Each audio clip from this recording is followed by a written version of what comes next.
يعطيك ربك فترضى আল্লাহ বলেন অচিরেই আপনাকে আমি খুশি করব বন্ধু, অচিরেই আপনাকে আমি খুশি করব। তাই আল্লাহ বলেন হয়তো ভাই খুশিটা মেরাজের রজনী হতে পারে। বন্ধুরে বন্ধু খুশি করার জন্য ইনভাইট করছে, দাওয়াত দিয়ে আনছে, আসেন বন্ধু আপনি অনেক কষ্ট করছেন, আপনার একটু আমি ভ্রমণ করাবো।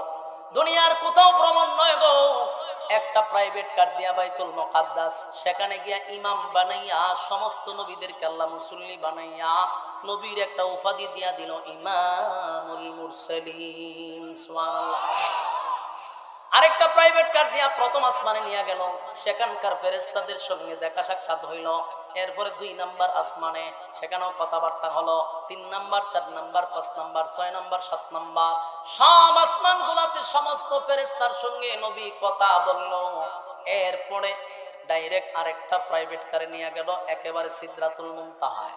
সেখানে যাওয়ার পরে জিব্রাইল কো হুজুর এখন যে গাড়ি আসবে সেই গাড়িতে উঠার টিকিট আমারে দিছে না। সুবহানাল্লাহ।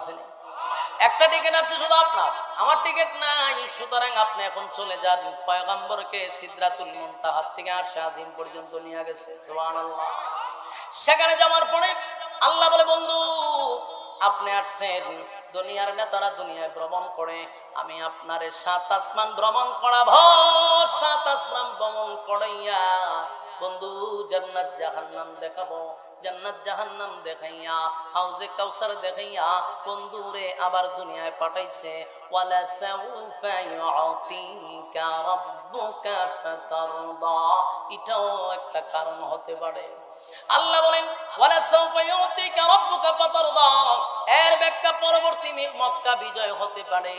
তার মানে আল্লাহ প্রতিটা আয়াতে আমার নবীরে খুশি করছে। জোরে জোরে কোন সুবহানাল্লাহ।